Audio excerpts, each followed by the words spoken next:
So hi guys, welcome to my YouTube channel. Guys, आज की इस वीडियो में हम बात करेंगे क्लास 10th गणित, ठीक है, मैथ का सबसे महत्वपूर्ण और वायरल मॉडल पेपर से वायरल प्रश्न, ठीक है। ये 2023 का बिल्कुल ऐसा ही क्वेश्चन आपकी बोर्ड एग्जाम में आने वाला है। तो आप क्या करो कि इन प्रश्न को अभी से तैयार कर लो। ये बोर्ड में आपके 21 फरवरी को आएंगे और आपको 21 फरवरी को आग लगा कर आना है, ठीक है। तो जितने भी क्वेश्चन रहेंगे इस पेपर से क्वेश्चन रहेंगे और सभी का मैं पूरा का पूरा हल दूंगा और बिल्कुल डिटेल्स में इजी तरीके से आपको बताऊंगा। आप जाओ और 21 फरवरी को केवल और केवल इन प्रश्नों को छाप कर चले आओ, ठीक है। और 101% बोर्ड परीक्षा में आपका यही छपा रहेगा। तो आइए शुरू करते हैं आज के इस वीडियो। और इंपॉर्टेंट क्वेश्चन, ऐसा क्वेश्चन आपके बोर्ड एग्जाम में हर बार आता है। सिद्ध कीजिए कि 3√2 एक अपरिमेय संख्या है, ठीक है। तो देखो, इसको सिद्ध करने के लिए अपरिमेय संख्या हमें सबसे पहले इसको परिमेय संख्या मानना पड़ेगा, ठीक है। इसको हम मान लेते हैं, लिख देंगे कि माना इसके विपरीत, ठीक है। हम कुछ समय के लिए मान लेते हैं, माना कि 3√2 एक परिमेय संख्या है, ठीक है, इसके विपरीत। इसी के हिसाब से हम इसको सिद्ध करेंगे, ठीक है। परिमेय संख्या है तो देखो, इसके लिए क्या करना पड़ेगा। परिमेय संख्या है तो जो परिमेय संख्या होता है वो p/q के रूप में होता है। किस रूप में होता है? p/q के रूप में होता है। और यहाँ पे जो q है, q इक्वल नॉट 0, ठीक है। परिमेय संख्या का मतलब ये होता है कि अब यहाँ पे 2/3 है ना, तो ये परिमेय संख्या यानी बट्टे के रूप में होना चाहिए। अगर 2 है तो ये भी परिमेय संख्या, क्योंकि इसके बट्टे में कुछ नहीं है तो 1 माना जाता है, ठीक है। तो इस तरह की संख्याओं को कैसी संख्या कहते हैं? परिमेय संख्या। यहाँ पे लेकिन q बराबर हम जब भी रखेंगे तो इसके नीचे 0 नहीं हो सकता, ठीक है। तो हमने यहाँ पे मान लिया कि माना 3√2 एक परिमेय संख्या है। इसके विपरीत हम मानकर इसे सिद्ध करेंगे। तब 3√2 बराबर परिमेय संख्या का जो सूत्र होता है p/q, ठीक है। अब देखो, ये p/q क्या है? एक परिमेय संख्या। अब यहाँ पे जो 3 है, ठीक है, जो 3 है ये मल्टीप्लाई में है, कुछ का चिन्ह नहीं लगा तो गुणे में है। जब ये गुणा में इस पर आएगा तो भाग में हो जाएगा, ये पक्षांतर का रूल कहता है। तो यहाँ पे हो जाएगा यहाँ पे √2 इक्वल p और ये गुणा में इस पर आया तो भाग में 2q, ठीक है। तो देखो, यहाँ पे जो p/2q है, एक क्या है? एक पूर्णांक है, ठीक है, अभाज्य संख्या है, एक पूर्णांक है। इसको लिख देंगे कि जहां p/q क्या है? एक पूर्णांक है। तो देखो, ये क्या है? √2, ये एक क्या है? ये एक परिमेय संख्या और परिमेय संख्या के बराबर परिमेय संख्या ही होना चाहिए। बट यहाँ पे परिमेय संख्या बराबर परिमेय संख्या नहीं है, ठीक है। तो देखो, एक अपरिमेय संख्या परिमेय संख्या के बराबर होती है। एक अपरिमेय संख्या जो होती है वो परिमेय संख्या के बराबर नहीं हो सकती है। तो यहाँ पे ये क्या है? परिमेय संख्या है, तो इसके बराबर परिमेय संख्या होना चाहिए, लेकिन यहाँ पे क्या है? ये अपरिमेय संख्या है। तो इसके लिए हम यही लिख देंगे कि ये √2 p/ ये 2q हो गया, ठीक है। यहाँ पे सॉरी 3q है, ये 3 है, ठीक है। यहाँ पे गलत थोड़ा सा हो गया, p/3q। तो इसके लिए यही लिखेंगे, इस तथ्य का विरोधाभास है। ये क्या है? इस तथ्य का विरोधाभास है, इसके रूल को फॉलो नहीं करा है कि परिमेय संख्या बराबर परिमेय संख्या होना चाहिए, लेकिन यहाँ परिमेय संख्या बराबर क्या है? अपरिमेय संख्या, ठीक है। तो हम लिख देंगे इस तथ्य का, आपको इसी तरह से बोर्ड एग्जाम में लिखना है, इस तथ्य का विरोधाभास है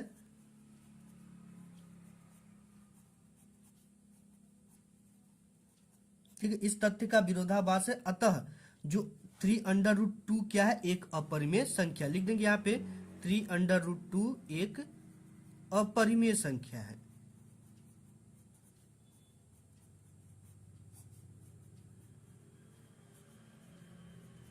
इस तरह से आपको सिद्ध करना है। नेक्स्ट क्वेश्चन देख लेते हैं। तो आपका क्वेश्चन और इंपॉर्टेंट क्वेश्चन है कि निम्नलिखित समीकरण युग्म को हल कीजिए। ऐसा है क्वेश्चन 2 नंबर में आपको देता है, ठीक है। तो इसको हल करने के लिए कुछ भी नहीं करना होता है, इसमें x और y की वैल्यू निकालनी होती है। तो सबसे पहले आपको यहाँ पे हल लिखना है इस तरह से, ठीक है। हल के बाद जो जो चीजें दिया है, समीकरण क्या दिया है समीकरण, इसको लिखेंगे इस तरह से। समीकरण क्या दिया है? पहला समीकरण है x - y इक्वल 26, ये इसको मान लेंगे हम समीकरण नंबर 1। फिर इसके बाद ये है समीकरण x - 3y इक्वल 0, ये इसको मान लेंगे समीकरण 2, ठीक है। तो देखो, यहां समीकरण 2 से हम लिखेंगे इस तरह से, समीकरण 2 से हम क्या कर सकते हैं? समीकरण 2 क्या है? x - 3y इक्वल 0 है। अब इस ये -3y है, इस पार जाएगा तो प्लस हो जाएगा। x बराबर क्या हो गया आपका 3y। ठीक है, तो इसको मान लेते हैं हम समीकरण नंबर 3। ये समीकरण नंबर 3 हो गया। अब देखो समीकरण 3 का मान हम किस में रख देंगे, समीकरण 1 में रखने पर। ठीक है, तो इस तरह से आपको लिखना बिल्कुल इजी होता है, सब कुछ हम आपको डिटेल से बताएंगे। और ये तो इजी क्वेश्चन है, और आगे जो क्वेश्चन होंगे ना वो काफी वेस्ट क्वेश्चन होंगे। ठीक है, देखो ये क्वेश्चन आते इसलिए मैं आपको ये इजी वाला भी बता दिया। तो यहाँ पे समीकरण लिखना है कि समीकरण, ये समीकरण 3 का मान। ठीक है, समीकरण आपको लिखना है 3 से x का मान समीकरण 1 में रखने पर।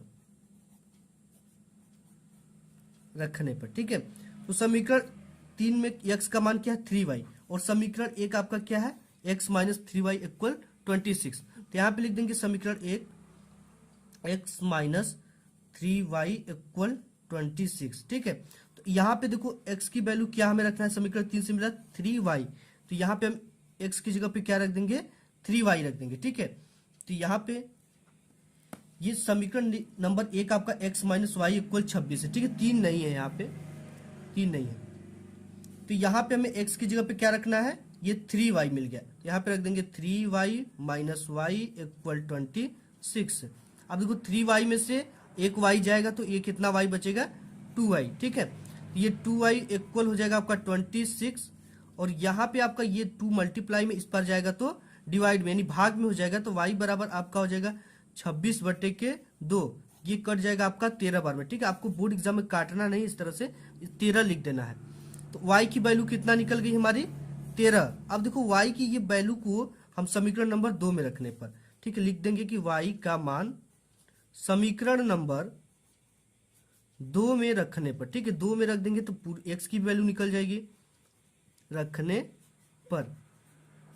अब देखो y का मान समीकरण 2 क्या है हमारा x माइनस 3y इक्वल 0। ठीक है, यहाँ पे y की वैल्यू रख देंगे, समीकरण 2 हमारा है x माइनस 3y इक्वल 0। अब y की वैल्यू कितना निकला है 13। ठीक है, तो यहाँ पे पुट कर देंगे x माइनस 3 इंटू 13 इक्वल 0। ठीक है, तो यहाँ पे x ये 13 39 बराबर 0। अब यहाँ पे आपका x बराबर ये हो जाएगा, माइनस में इस पर जाएगा बराबर के, तो प्लस में ये हो जाएगा आपका 39। ठीक है, x की वैल्यू कितना आ गया आपका, यहाँ पे लिखना है कि x बराबर हमारा आया 39 और y की वैल्यू कितना आया 13।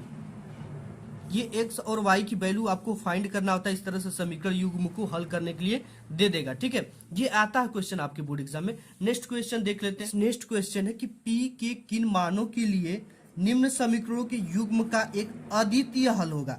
ऐसा क्वेश्चन आप देख सकते हो, अद्वितीय हल हर साल आता है। ठीक है, तो ये काफी इंपॉर्टेंट क्वेश्चन है। अद्वितीय हल है, एक समीकरण इस तरह से दे देगा। ठीक है, तो आपको सबसे पहले क्या लिखना है, हल यहाँ पे लिख देना है। ठीक है, हल हम किस तरह से इसे करेंगे, सबसे पहले समीकरणों को 1 और 2 मान लेते हैं। ठीक है, दिया है समीकरण, आपको सब कुछ लिखना है। ठीक है, दिया है समीकरण, तो समीकरण क्या क्या है 4x plus py plus 8 equal 0। ठीक है, और यहाँ पे समीकरण नंबर ये क्या हो जाएगा आपका 1, और यहाँ पे 2x plus 2y plus 2 equal 0, ये हो जाएगा आपका समीकरण नंबर सेकेंड। इसके बाद देखिए अब आपको क्या करना है, समीकरण की निकाय। ठीक है, यानी समीकरण की तुलना करना है एक सूत्र से। ठीक है, वो अद्वितीय हल के लिए सूत्र होता है, जिसे समीकरण से तुलना करने पर समीकरण का आप लिख सकते हो निकाय। इस समीकरण का निकाय जो होगा वो होता है आपका एक सूत्र।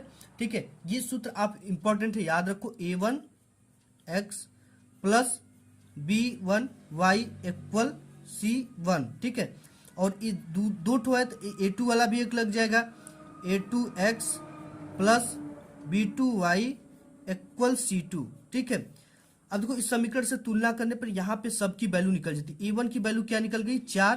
ठीक है, x लगा हुआ है बगल में, a1 की वैल्यू 4, और यहाँ पे b1 की वैल्यू p, और यहाँ पे a2 की वैल्यू 2 हो गया, और यहाँ पे b2 की वैल्यू 2 हो गया, और c1 की वैल्यू तो आप देख ही रहे हो 8 है, और यहाँ पे भी 2 है। ठीक है, तो C1 U1 की हमें जरूरत नहीं है, केवल A1 और B1 की जरूरत है। ठीक है, देखो अद्वितीय हल के लिए होता क्या है, यहाँ पे आप लिख सकते हो। ठीक है, दिया है समीकरण, इस समीकरण 1 व 2 से। ठीक है, A1 की वैल्यू कितना आ गया आपका 4, और यहाँ पे A2 की वैल्यू क्या आ गया 2, A2 की वैल्यू 2, और इसके बाद आपका B1 की वैल्यू P आ गया, B1 की वैल्यू P, और यहाँ पे B2 की वैल्यू 2 है। ठीक है, B2 की वैल्यू यहाँ पे लिख देंगे 2। इस तरह से आप लिख सकते हो। देखो अब क्या होता है कि अद्वितीय हल होता है के लिए सूत्र क्या होता है। ठीक है, तो ये आप बहुत अच्छी सवाल है, और ये क्वेश्चन आपके बोर्ड एग्जाम में आता है। अद्वितीय हल के लिए,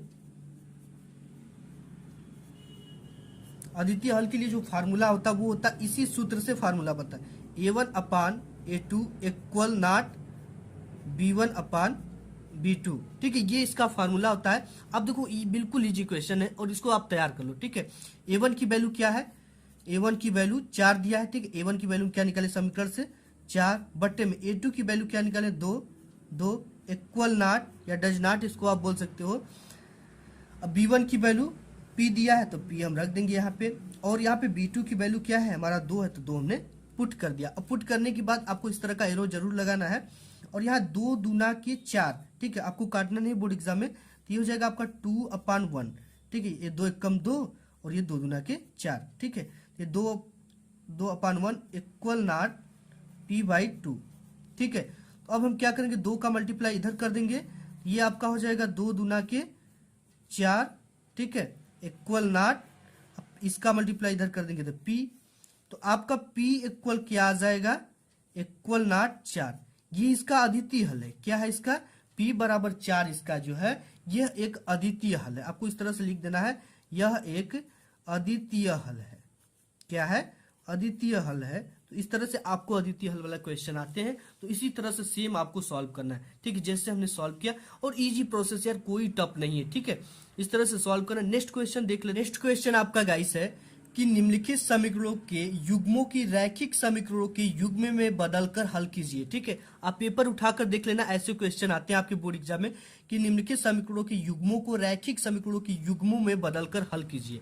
ठीक है, बिल्कुल आसान है ऐसा क्वेश्चन, आप इसको बोर्ड एग्जाम में फोड़ कर आ जाना। ठीक है, क्योंकि इस तरह के क्वेश्चन आ जाते हैं, सबसे पहले आपको हल लिखना है इस तरह से। ठीक है, अब देखो क्या करना, इसको भी समीकरण 1 और समीकरण 2 मानकर ही हल करेंगे।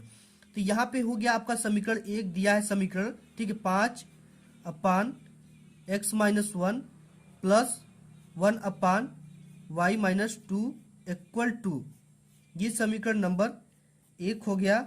और यहाँ पे दूसरा दे रखा है क्वेश्चन 6/x-1। ठीक है, 6 बट्टे के x-1 माइनस 3 बट्टे में y-2 इक्वल 1, ये समीकरण नंबर आपका है 2। ठीक है, अब देखो इसमें सिंपली क्या करना है आपको। ठीक है, आपको कैसे भी इसको मैनेज करना होता है, तो आप समीकरण 1 में क्या करो कि 3 से गुणा कर दो। ठीक है, कुछ ना कुछ हल निकलना चाहिए, तो हम समीकरण 1 में क्या करें, 3 से गुणा कर और इसको क्या कर देंगे, जोड़ देंगे, समीकरण 2 को जोड़ देंगे। ठीक है, यहाँ पे लिखेंगे कि समीकरण 1 में 3 से गुणा करने पर, गुणा करके समीकरण 2 को जोड़ देंगे, को जोड़ने पर। अब देखो इसको कैसे जोड़ना है और कैसे गुणा करना, इजी, ये सब प्रोसेस आप बोर्ड एग्जाम में जानते हो, बहुत ज्यादा काम देता है। ठीक है, 3 से गुणा किसमें करना है, समीकरण 1 में।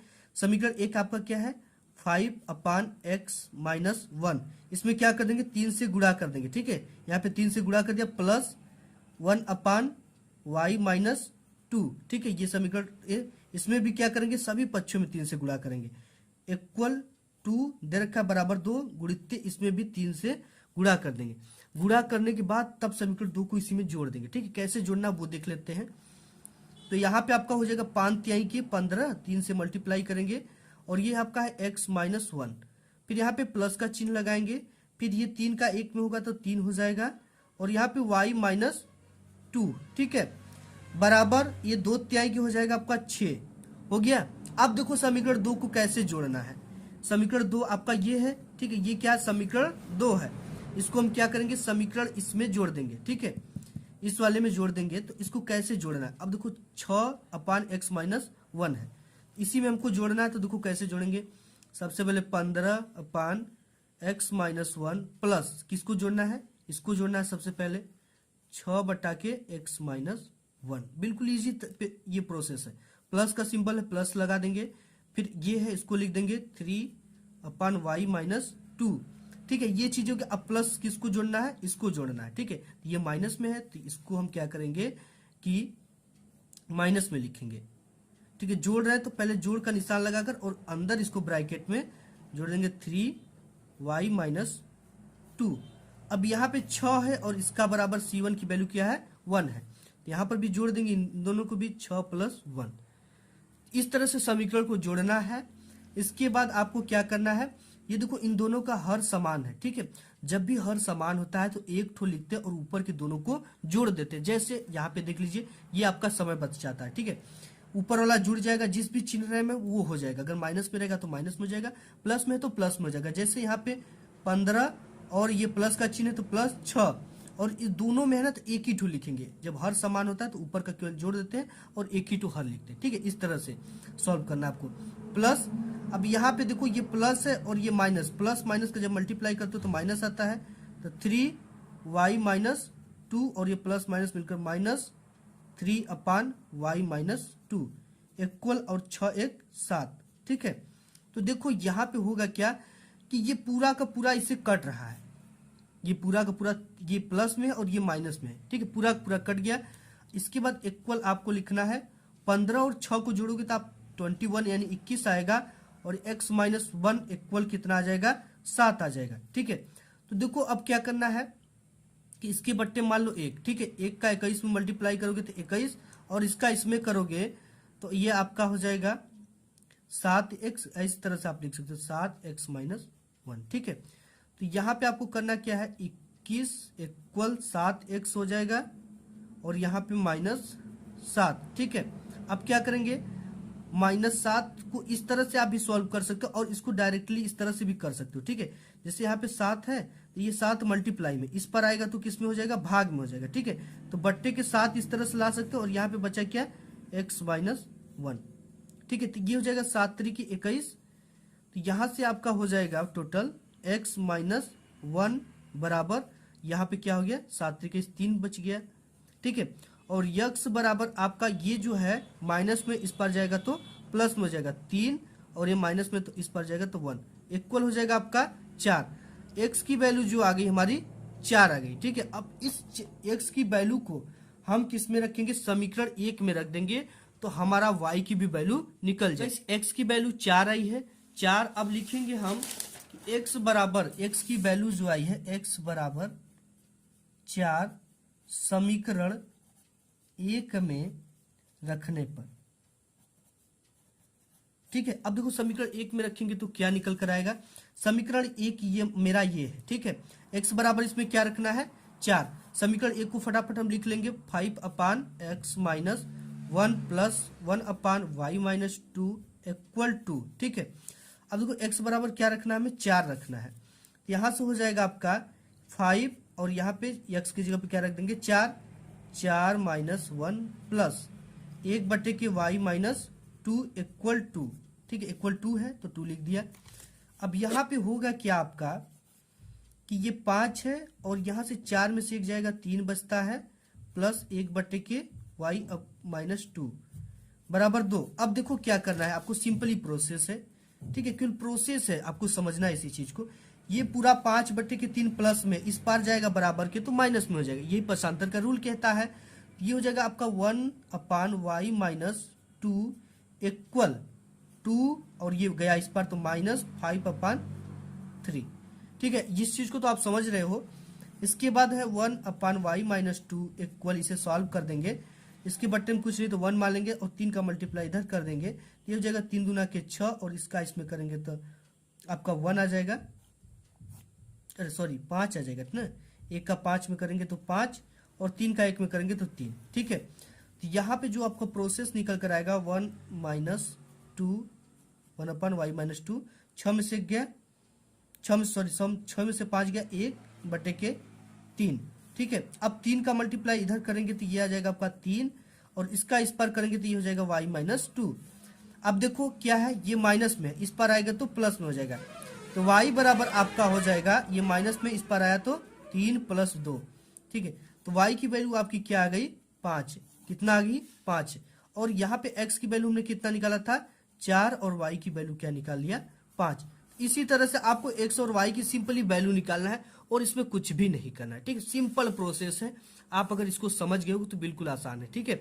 और इन चीजों को समझना भी बहुत जरूरी है। नेक्स्ट क्वेश्चन देख लेते हैं। नेक्स्ट क्वेश्चन और वेरी वेरी इंपॉर्टेंट है, ऐसा एक क्वेश्चन आपके बोर्ड एग्जाम में आएगा, ठीक है। तो ऐसा आएगा तो इसके लिए आपको कुछ भी नहीं करना होता है। सबसे पहले दे रखा दिया गया समीकरण, द्विघात समीकरण, ठीक है, px² minus 2√5 px plus 15 equal 0 के दो मूल समान है, तो p का मान ज्ञात कीजिए। किसका वैल्यू हमें फाइंड करना है, p की वैल्यू को फाइंड करना है। इसके लिए कुछ भी नहीं करना है, सिंपली, ठीक है। दिया गया द्विघात समीकरण जो है उसे सबसे पहले लिखना है, ठीक है। यहाँ पे हम लिखेंगे कि दिया गया द्विघात समीकरण कितना है, px² minus 2√5 px plus 15 equal 0, ठीक है। अब देखो इसकी कंपेयर हम किससे करेंगे, विविधकर करने के लिए, ठीक है। तो हम इसका समीकरण, एक फार्मूला होता है ax² plus bx plus c equal 0, ठीक है। इसी से, इस समीकरण से इसकी हम तुलना कर देते हैं। तुलना का मतलब क्या होता है, ये जो a है इसके बाद x² लगा है, x² के बाद क्या है p, और यहाँ पे क्या है a, तो a की हम वैल्यू यहाँ से फाइंड कर लेंगे। a की वैल्यू की जगह पे क्या है इसमें p, और b की वैल्यू की जगह पे इसमें क्या है, यहाँ पे ये पूरा है, ठीक है, 2√5, तो यहाँ पे लिख देंगे 2√5, किसकी जगह पे है, b की जगह पे, ठीक है। और यहाँ पे इसकी जगह पे फिर क्या है, 2√5 और p भी है, और यहाँ c की जगह पे 15 है, तो 15 को हम सिंपली लिख देंगे, ठीक है। अब देखो विविधकर के सूत्र से क्या होता है, यहाँ पे लिख देंगे कि विविधकर का सूत्र,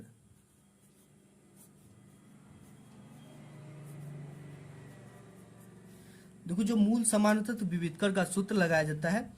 तो विविधकर का सूत्र आप जानते हो कि b का स्क्वायर माइनस 4ac, ये किसके बराबर होता है, विविधकर d बराबर, ठीक है, b का स्क्वायर माइनस 4ac।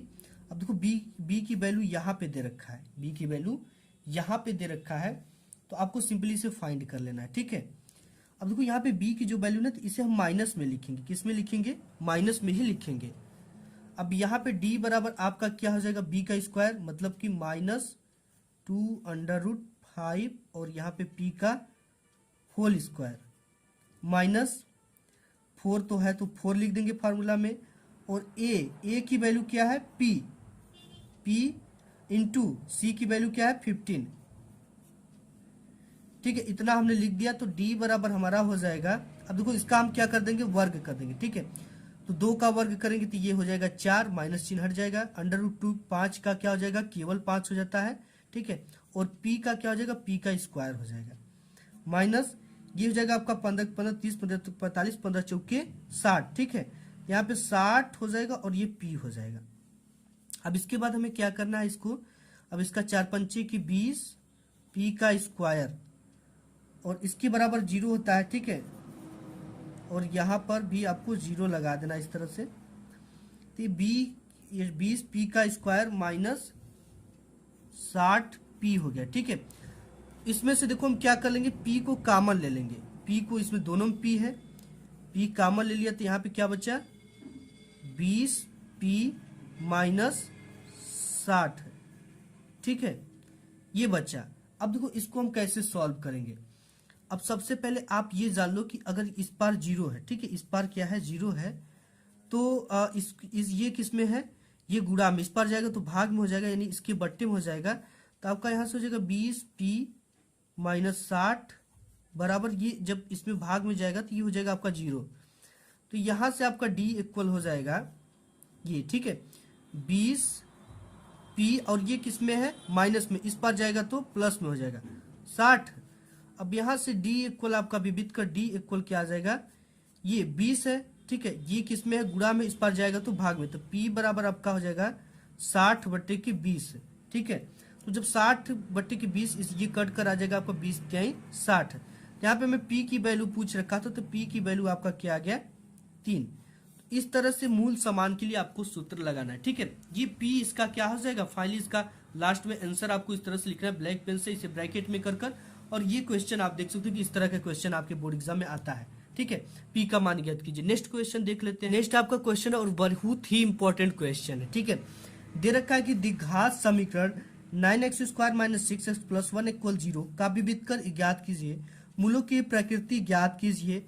यदि वे वास्तविक है तो उन्हें ज्ञात कीजिए। ठीक है, इसको समझना है। सबसे पहले मूलों की प्रकृति ज्ञात करेंगे विविध कर ज्ञात करने के बाद, अगर वो वास्तविक है तो उन्हें ज्ञात करेंगे कि वो क्या है। ठीक है, बिल्कुल इजी क्वेश्चन है और आसान क्वेश्चन है। सबसे पहले दिया है आपका एक समीकरण दे रखा है, इक्वेशन दे रखा है, वो क्या है। ठीक है, वो है आपका 9x² - 6x, ये चीजें। ठीक है, +1 = 0। अब इसकी जब हम कंपेयर करेंगे तो उसी समीकरण से कर देंगे, ax² + bx + c = 0 से। ठीक है, तो यहाँ पे a की जगह पे हमें 9 मिल गया, तो a बराबर लिख देंगे 9, और यहाँ पे b की जगह पे हमें क्या मिल गया -6, लिख देंगे b बराबर -6, और यहाँ पे c की जगह पे 1 मिल गया तो लिख देंगे c बराबर 1।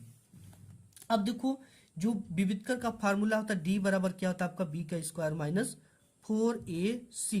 ठीक है, b की वैल्यू क्या है, इसको लिख देंगे -6 का स्क्वायर, -4 है तो 4 लिख देंगे। a की वैल्यू क्या है, a की वैल्यू 9 है, यहाँ पे गुणित 9, c की वैल्यू 1 है तो 1 लिख देंगे। ठीक है, अब यहाँ पे विविधकर d बराबर आपका क्या आ जाएगा, ये 6 के 36 हो जाएगा, और ये -4 9 के 36। ठीक है, 1 का मल्टीप्लाई करेंगे तो वही चीजें आ जाएंगी। तो यहाँ पे d इक्वल आपका हो जाएगा 36, और 36 कट करके आ जाएंगे 0। देखो, जब d बराबर 0 आएंगे ना, तब मूल वास्तविक और समान होता है, तब मूल क्या होंगे, वास्तविक होंगे। ठीक है, और क्या होंगे, समान होंगे, वास्तविक और समान होगा, समान होगा। ठीक है, तो ये चीजें हो गया। अगर यही चीजें माइनस में आती या प्लस में आती या डी से ज्यादा आती तब क्या होता है, ये आपको कमेंट बॉक्स में कमेंट करके बताना है तब क्या होता है। ठीक है, कल मैंने जो बताया था उसमें आपको डिटेल्स में बताया था। तो मूल वास्तविक और समान होगा। इसके बाद तो देखो, पूछ रखा कि जब मूल वास्तविक और समान है तो उन्हें ज्ञात कीजिए। इसको ज्ञात करने के लिए आपको एक मूल वाला जो फार्मूला होता है इसको आपको इसमें लगा देना विविध कर का। ठीक है, मूल क्या है, मान लेते मूल x है, और इसको फाइंड क्या करना है, तो ये हो जाएगा आपका माइनस। ठीक है, ये होता है इसका सूत्र ही -b + √d का हो जाएगा अपान में, ये √d है। ठीक है, 2a, ये क्या है, इसका फार्मूला है। तो इस फार्मूले पे हमें क्या करना है, सब कुछ हमें पता है। b की वैल्यू पता है कितना है, b की वैल्यू -6 निकाले तो यहाँ पे पुट कर देंगे, माइनस है ही, प्लस फिर -6 लिख देंगे, प्लस माइनस। ठीक है, और d की वैल्यू क्या आया है, d की वैल्यू यहाँ पे 0 आया है।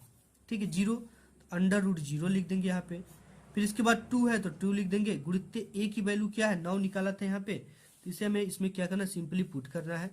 तब मूल x बराबर आपका हो जाएगा, अब देखो ये माइनस माइनस मिलकर हो जाएगा +6, और ये +-0। ठीक है, इसकी कोई मतलब नहीं, और ये 9 दूना के 18। ठीक है, तो ये आपका हो जाएगा 6 +- ये इसको मत लिखिए आप, 6 हो गया। अब इसके बाद कोई वैल्यू नहीं है, और यहाँ पे 18 तो हो गया 6 × 6 = 18।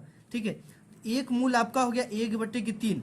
अब यहाँ पे हमने प्लस भी निकाला था। ठीक है, ये प्लस और माइनस दोनों निकालना है, तब एक मूल आपका हो जाएगा, यहीं पे आप जोड़ लो 6, और यहाँ पे हम प्लस लगाए थे, अब माइनस लगा कर देख लेते हैं 0/18। ठीक है, तो ये भी हो जाएगा आपका 6/18, 6 × 18, यानी एक मूल भी 1/3 आ जाएगा। तो यहाँ पे लिखना x बराबर 1/3 और 1/3 मूल आ जाएंगे हमारे। ठीक है, यही क्या आ जाएंगे, आपके फाइनली आंसर हो जाएंगे।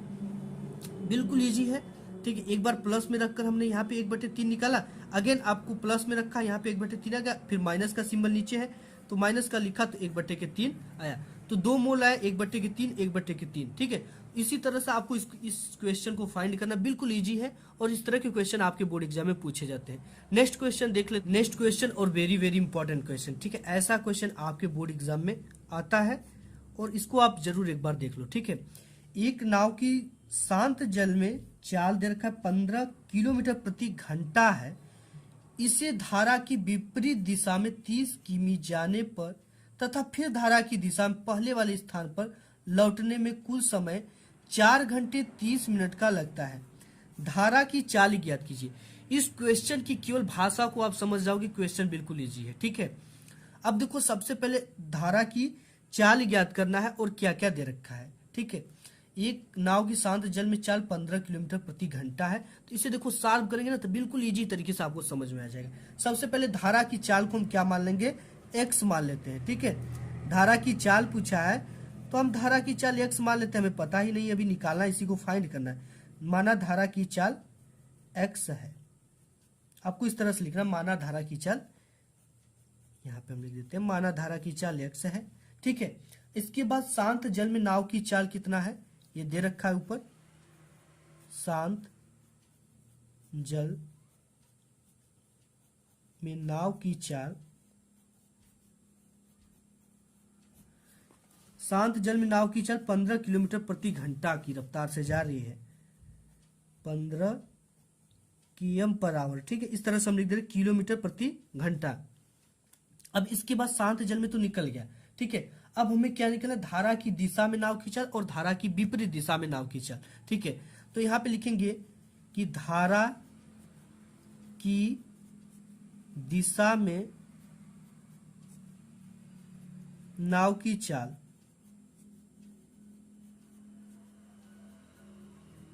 अब देखो धारा की दिशा में नाव की चाल निकालने के लिए क्या करेंगे, हम चाल को मान लिए एक्स, ठीक है, और ये 15 किलोमीटर इसका स्पीड है, तो इन दोनों को हम जोड़ देंगे, ठीक है। देखो जब धारा इस तरह से पानी बह रहा है और ठीक है इस तरह से मान लो इस तरह से पानी बह रहा है और इसी के क्षेत्र में आपकी ये नैया चल रही है, ठीक है। इसी के क्षेत्र में ये प्लस है पॉइंट ना, इसी के साथ चल रही है, इसका धारा भी तो कुछ सहयोग करेगी, यानी कि सहयोग कर रही है, हेल्प कर रही है, तो ये प्लस पॉइंट है। इसीलिए हम दोनों को जोड़ कर निकालेंगे। धारा की दिशा में नाव की चाल, इसका जो चाल दिया है वो कितना है, एक्स है धारा की चाल, तो 15 और प्लस एक्स को जोड़ देंगे, ठीक है। अब धारा की विपरीत दिशा में चाल निकालेंगे, धारा की विपरीत दिशा में चाल,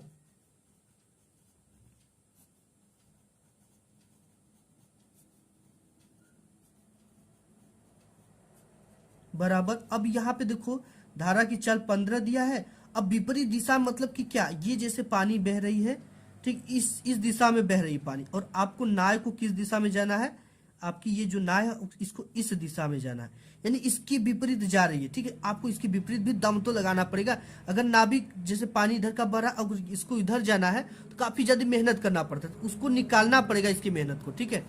तो जो धारा की चाल है, जो शांत जल में नाव की चाल 15 और इसमें से शांत जल में बोल रहा है, ठीक है, इसमें से एक्स को निकाल देंगे, यानी धारा के वैल्यू को निकाल देंगे तो हमें पता चलेगी, ठीक है। तो हम 15 माइनस एक्स कर दिए।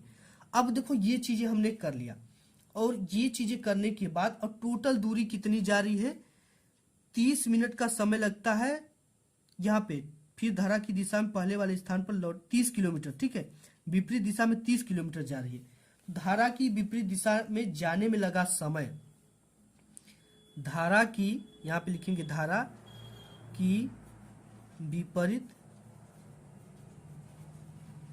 दिशा में जाने में लगा समय,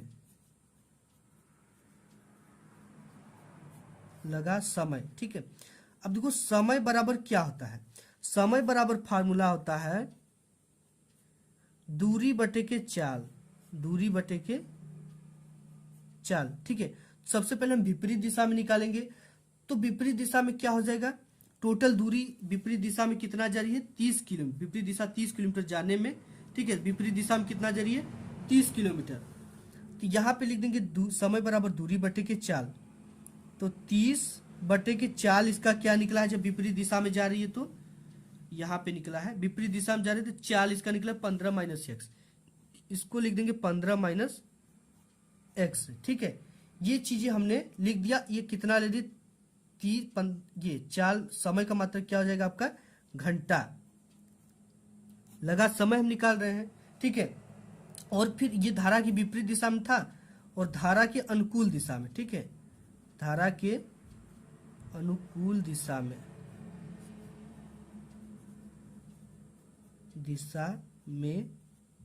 जाने में लगा समय।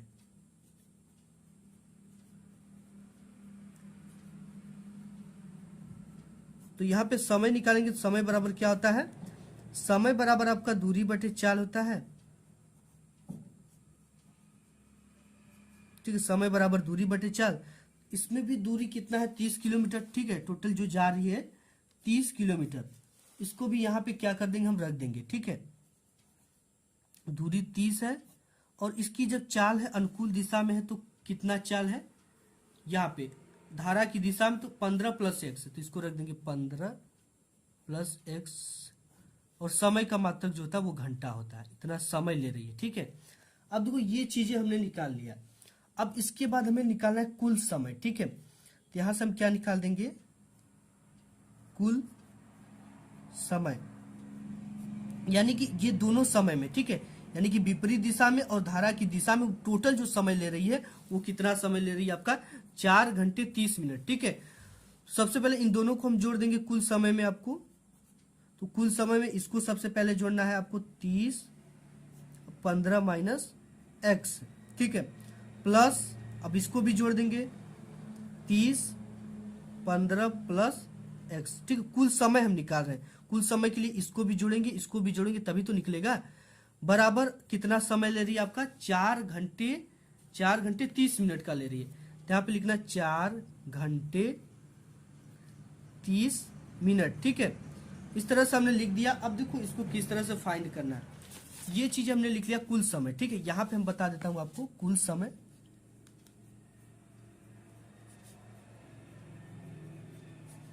ये कुल समय कितना निकल गया आपका, 30/15 - x प्लस 30/15 + x, ठीक है, बराबर समय कितना, 4 घंटे 30 मिनट। अब देखो इसको कैसे सॉल्व करना है, ठीक है। तो इसको हम सबसे पहले इसका मल्टीप्लाई इधर कर देंगे, इसका मल्टीप्लाई इधर कर देंगे, ठीक है, और इसका इन दोनों का इसमें करेंगे। कैसे करना, बिल्कुल इजी है। सबसे पहले यहाँ पे हम लिख देंगे 30 और कोष्टक में लिख देंगे 15 + x, ठीक है। ये आपकी समझने के लिए हम थोड़ा सा इसको डिटेल्स कर रहे हैं।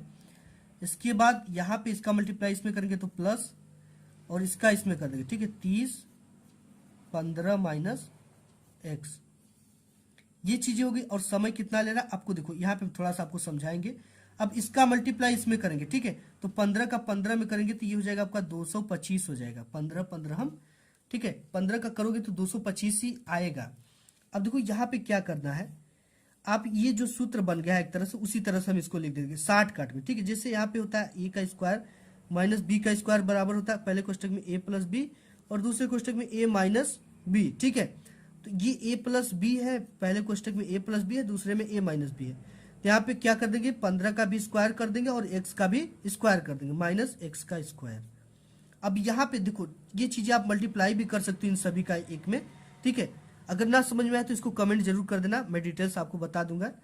और यहाँ पे 4 घंटे 30 मिनट का समय ले रही है, तो 4 और ये 30 मिनट में कितना घंटा होता है, आधा घंटा। 1/2 आधा को लिखते हैं, ठीक है, 1/2 आधा हो गया। ये चीजें हो गई। अब देखो इसको कैसे सॉल्व करेंगे, 30 का मल्टीप्लाई इसमें कर देंगे तो ये हो जाएगा आपका 15 × 45 यानी 450 प्लस, और ये हो जाएगा आपका 30x, ठीक है। इसका इसमें कर दिया, इसका इसमें कर दिया, ये आ गया प्लस। अब इसका भी हो गया 15 × 45 यानी 450, और इसका भी हो गया -30x, ठीक है, अपान में है 225 - x स्क्वायर इक्वल। अब देखो इसको कैसे सॉल्व करते हैं, 4 दूना के 8, 8 1 9, 9/2, ठीक है। इसको ऐसे सॉल्व कर, 4 से 1/2 को, तो हो जाएगा आपका 9/2, ठीक है। 4 दूना के 8, 8 1 9, 9/2, ये हो गया। अब देखो हमें कुछ भी नहीं करना इसमें, सबसे पहले तो 30x और 30x कट गए, ये प्लस में है ये माइनस में, इसलिए ये कट हो गया। कट होने के बाद आपको 450 और 450 जोड़ना है, तो ये आपका टोटल कितना हो जाएगा, ठीक है, ये 900 हो जाएगा, 900 बटे के 225 माइनस एक्स स्क्वायर इक्वल 9/2 है। ठीक है, तो देखो इसमें हम क्या करेंगे, इसका मल्टीप्लाई करेंगे तो ये 9 दूना के 18 ये हो जाएगा, बराबर इसका मल्टीप्लाई इसमें कर देना है। देखो ये इस तरह से हम लिख देते हैं आपको 9 और 225 माइनस एक्स का स्क्वायर। ठीक है, तो यहाँ पे जो आपका हो जाएगा ये हो गया आपका 1800 बराबर इसका मल्टीप्लाई इसमें करेंगे, ये हो जाएगा 9 × 5 = 45 के 5 हाथ में लगा 4, 9 दूना के 18, 4 22 के 2 हाथ में लगा 2 और 9 दूना के 18, 18 2 20। ठीक है, इस तरह से मल्टीप्लाई हमने कर दिया। इसके बाद इसमें कर दिया, इसमें करेंगे माइनस 9x स्क्वायर, ये हो गया। ठीक है, अब देखिए इजीली आपको कुछ भी नहीं करना है। अब ये इसको, ठीक है, इस ये माइनस 9x को इस पर लाइए, ये हो गया आपको 1800 माइनस, ठीक है, ये प्लस में हो जाएगा, इस पर आएगा तो 9x स्क्वायर इक्वल टू ये हो जाएगा 2025। ठीक है, अब देखो क्या करना है आपको, 9x स्क्वायर इसी पर रहेगा बराबर ये इस तरह से हो जाएगा। ठीक है, ये चीजें हैं 2025 और इसमें से इसको घटा देंगे, ये प्लस में है, इस पर जाएगा तो माइनस में हो जाएगा, बराबर किस पर जाएगा तो माइनस में, ये हो जाएगा 1800। ठीक है, अब आपको क्या करना है, इसमें से घटाना है, ये हो जाएगा आपका 9x स्क्वायर इक्वल, इसमें से घटाएंगे आपका आ जाएगा 5, ठीक है, और 2, फिर आपका यहाँ पे बचेगा, ठीक है, यहाँ पे 10, 10 में से 8 गया 2, इसके बाद कुछ नहीं है। ठीक है, यहाँ से कुछ नहीं है, ये हो जाएगा आपका, इसमें से घटेगा तो 225 आ जाएगा। अब देखो आपका टोटली यहाँ से ये गुणा में इस पर जाएगा तो भाग में हो जाएगा, तो ये हो जाएगा आपका x स्क्वायर इक्वल 225 बटे के 9।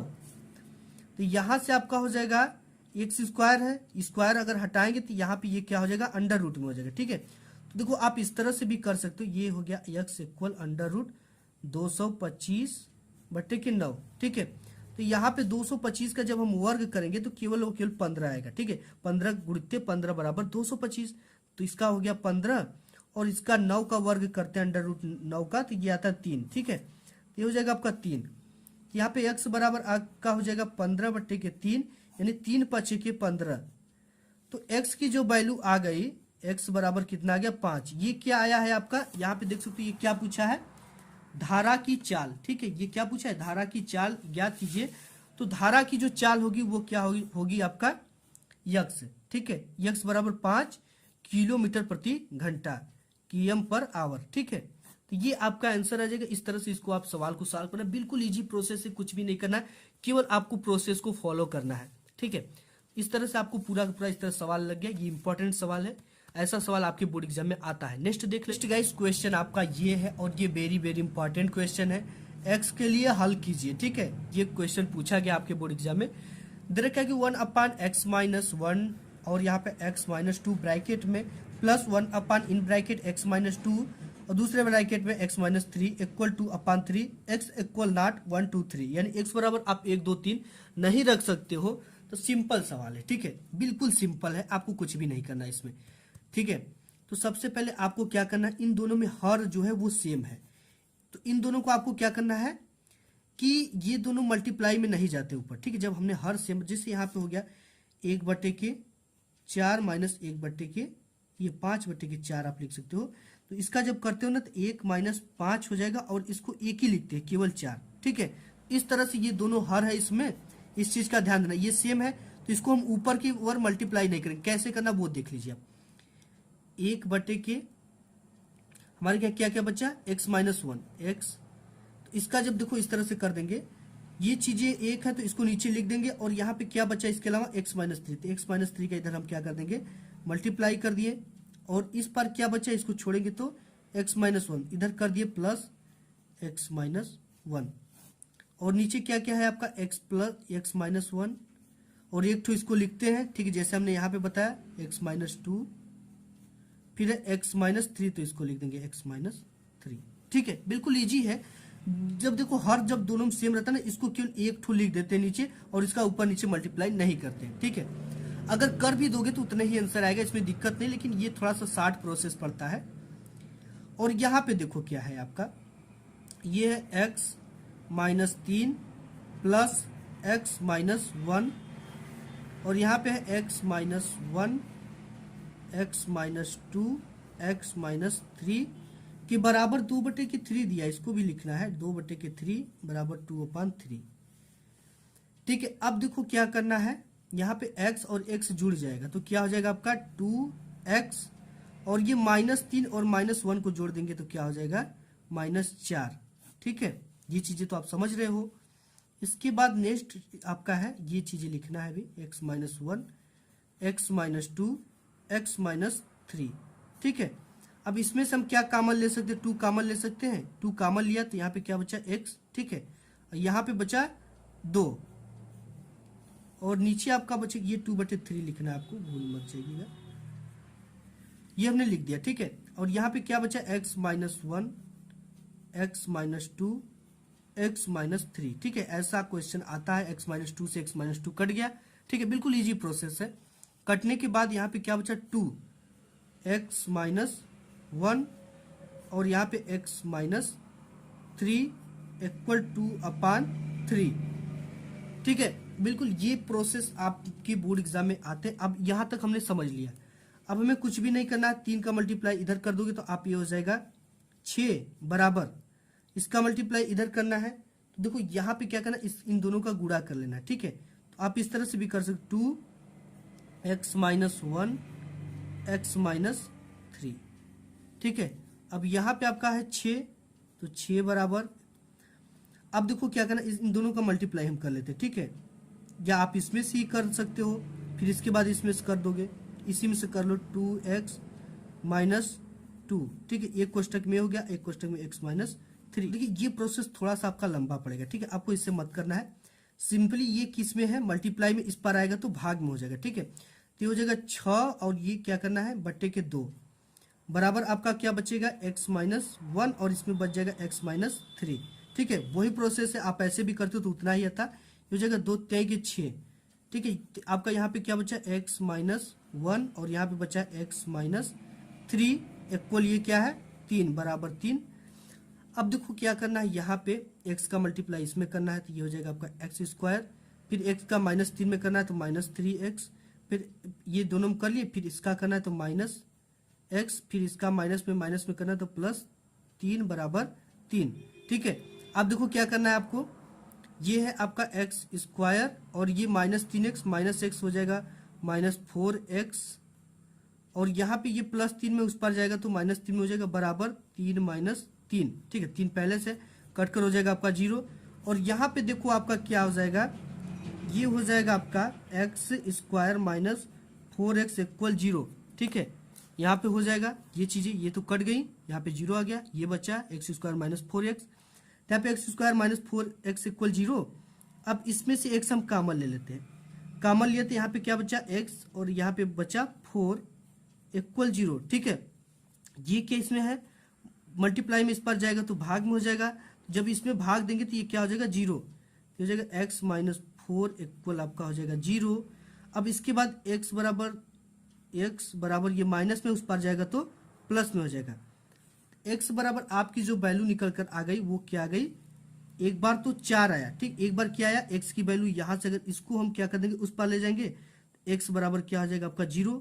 ठीक है, या आप इसी को ले जाओगे, आपको इस तरह से यहाँ पे ऐसे करना है। ठीक है, जैसे यहाँ पे मैं आपको बता दूं, ये क्या था x माइनस 4 इक्वल 0 था, एक बार x बराबर इसको 0 बटे के x माइनस 4, तो ये चीजें हो जाएगी 0, x बराबर एक बार 0 आ गया, और एक बार हम किसको पक्षांतर कर दिए, इसी x को पक्षांतर करिए तो यहाँ पे 0 आ गया, तो एक x की वैल्यू 4 निकल कर आई और एक x की वैल्यू 0 निकल कर आई। ठीक है, यानी कि x बराबर आपका टोटल निकल कर आ गया, एक 0 एक 4 आ गया, तो ये x के लिए इसका वैल्यू है। ठीक है, इस तरह के क्वेश्चन आपके बोर्ड एग्जाम में 101% आते हैं, तो आपको इसको तैयार कर लेना है। ठीक है, नेक्स्ट क्वेश्चन देख लेते हैं। नेक्स्ट, और ये वेरी वेरी इंपॉर्टेंट क्वेश्चन है। ठीक है, ये क्वेश्चन आपके बोर्ड एग्जाम में आता है कि दो संख्याओं के वर्गों का अंतर 180 है, छोटी संख्या का वर्ग बड़ी संख्या का 8 गुना है, दोनों संख्याओं ज्ञात कीजिए। ठीक है, आप इसकी भाषा को समझ जाओ, आप इसको इजीली समझ जाओगे। देखिए, दो संख्याओं के वर्गों का अंतर 180 है, अंतर मतलब घटाना होता है, 180 है। छोटी संख्या का वर्ग बड़ी संख्या का 8 गुना है, बड़ी संख्या का 8 गुना, लेकिन हमें बड़ी संख्या पता नहीं कि कौन सी है, उसका कितना है 8 गुना। दोनों संख्याओं को ज्ञात कीजिए, ठीक है। तो हम मान लेते कि माना बड़ी संख्या जो है हमें नहीं पता है, तो ये x है। माना बड़ी संख्या आपका जो है वो x है। फिर इसके बाद क्या दे रखा है कि छोटी संख्या का वर्ग बड़ी संख्या का 8 गुना है, ठीक है। तो यहां पे मान लेते छोटी संख्या का वर्ग ठीक है, वर्ग दे रखा बड़ी संख्या का 8 गुना है, तो छोटी संख्या जो है उसका 8 गुना है, ठीक है। तो हम बड़ी संख्या क्या है x और उसका कितना है ये 8 गुना है, ठीक है। बड़ी संख्या का 8 गुना है, तो यहाँ पे टोटल आपका निकल जाएगा छोटी संख्या का वर्ग 8x, ठीक है। इसको समझ गए कि नहीं आप? देखो ये क्या है कि बोल रखा है कि छोटी संख्या का वर्ग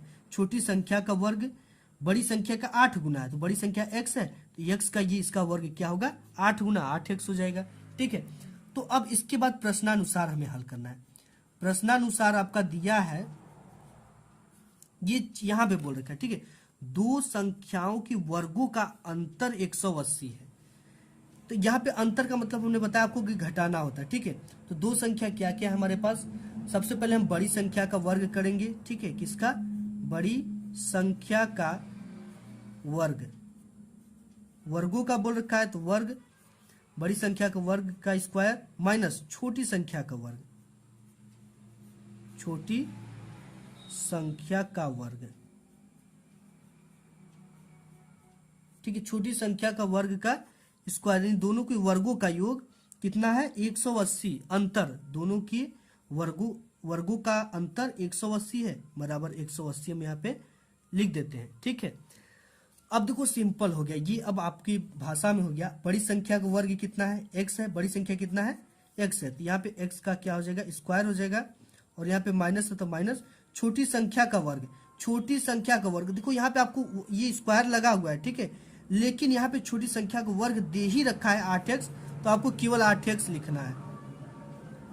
अभी छोटी संख्या का वर्ग ही हमने निकाला था कितना 8x, ठीक है, वर्गों का योग 8x है, तो यहाँ पे हमने 8x लिख दिया, बराबर में क्या है 180, ठीक है। अब देखो क्या आपको लिखना है x स्क्वायर माइनस 8x, और ये प्लस में इस पर आएगा तो माइनस 180, ठीक है। अब यहाँ पे आपको क्या करना होता है, अब इसका गुणनखंड करना है। गुणनखंड कैसे करना है कि ये जो लास्ट वाला पद है इसका गुणा ऐसे करना है कि जोड़ने या घटाने पर मध्य पद के बराबर आना चाहिए। तो यहाँ पे 180 है, तो इसका अगर हम मल्टीप्लाई करेंगे 10 गुणित 18 बराबर 180, ठीक है, सॉरी 180 इस तरह से, ठीक है। इसका इस तरह से हमने किया तो 180 है ये। अब देखो ये हो जाएगा, अगर आपका इस तरह से आपको करना है, ये इस तरह से 18 गुणित 10 बराबर कितना हो जाएगा 180, और यहां से माइनस 18 प्लस 10 बराबर कितना हो जाएगा -8 होगा, ठीक है। बड़ी संख्या का चिन्ह हर समय लिखते हैं, 18 बड़ी है, तो ये दो विपरीत चिन्ह होते हैं तो आपस में घट जाते हैं, चिन्ह उसी का लिखते हैं जो संख्या बड़ी होती है। तो यहाँ पे 18 बड़ा तो इसका चिन्ह माइनस में, तो यहाँ पे लिख दिया, ठीक है। तो यहाँ पे माइनस आपका 8 आ रहा है, यानी मध्य पद के बराबर आ रहा है। तो यहाँ पे मैं सिंपली लिख देना x स्क्वायर माइनस ये है 18, ठीक है, x लगा है इसके साथ, तो आप इसको लिख सकते हो 18x और प्लस 10x, ठीक है, इसके साथ x लगाए तो इन दोनों के साथ क्या हो जाएगा मल्टीप्लाई हो जाएगा, और माइनस 180 बराबर 0, ठीक है। ये हो गया आपका। अब इसे सॉल्व करना, कैसे सॉल्व करना है, x इसमें से x कॉमन ले लेंगे, ठीक है, तो x कॉमन लिया तो x माइनस 18, और इसमें से हम क्या कॉमन लेंगे 10 कॉमन ले लेंगे, प्लस 10 कॉमन लिया तो x माइनस 18 इसमें भी बच गया, ठीक है, x 10 यहाँ पे x, और यहाँ पे ये भाग इसमें देंगे तो ये 18 बार में कट जाएगा, ठीक है। तो यहाँ पे पहले कोष्टक में x प्लस 10 लिखते हैं और दूसरे कोष्टक में इसी दोनों को लिख देते हैं। नहीं, आप ये समझो कि x माइनस 18 इन दोनों में से कॉमन ले लिया, ये हो जाएगा आपका x माइनस 18, ठीक है। इतना तो आपको समझ में बिल्कुल इजीली आ रहा है। अब देखो क्या है कि यहाँ पे x बराबर अगर यहाँ से हम निकालेंगे तो x बराबर क्या आ जाएगा -10, ठीक है। तो x बराबर जब दिया है कि जब x बराबर -10 और छोटी संख्या का वर्ग, ठीक है, छोटी संख्या का वर्ग हमारा कितना था 8x था, ठीक है। कितना था? 8x हमने ऊपर निकाला है, छोटी संख्या का वर्ग 8x। तो यहाँ पे x की वैल्यू -10 है, तो यहाँ छोटी संख्या का जब हम वर्ग लिखेंगे, छोटी संख्या का वर्ग का इस तरह से स्क्वायर, तो इसको भी क्या लिखेंगे? वर्ग में लिख देंगे। वर्ग बराबर आपका यहाँ पे x की वैल्यू में सिंपली फाइंड करनी है, छोटी संख्या का वर्ग, और यहाँ पे कितनी है? 8x, ठीक है। 8x आपको यहाँ पे क्यों लिखना है? ये नहीं लिखना है।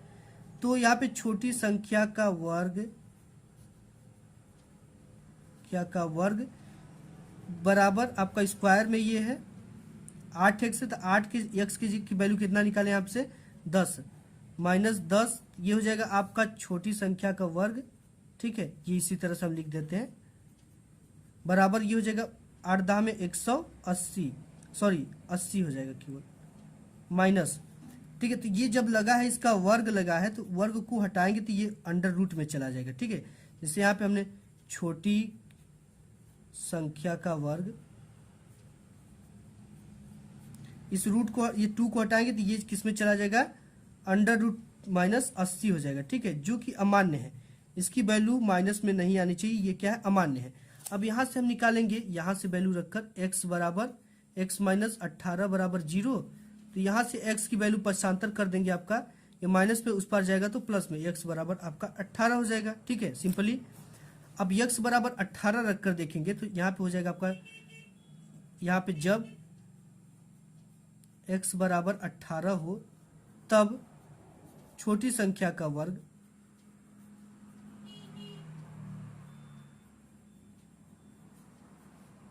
का स्क्वायर 8x, ठीक है। x की जगह पे क्या रख देंगे? 18, तो ये हो जाएगा 8 × 18, ठीक है। 18 का जब आप मल्टीप्लाई इसमें करोगे तो आपका आ जाएगा 18 18 144, ठीक है। यहाँ पे छोटी संख्या का वर्ग,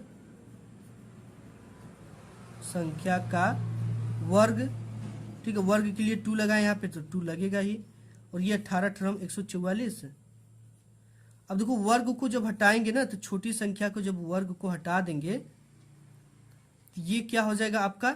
ये अंडर रूट में चला जाएगा, 144 किस में चला जाएगा? अंडर रूट में। तो अब देखो यहाँ पे छोटी संख्या का वर्ग, यानी कि छोटी संख्या का वर्ग बराबर आपका क्या आ जाएगा? संख्या का वर्ग बराबर अंडर रूट 144 का जब आप करोगे वर्ग तो ये ±12 आता है, ठीक है। कितना आएगा? +-12, 12 बराबर हम 144, तो इसका अंडर रूट हम निकालेंगे तो कितना आ जाएगा?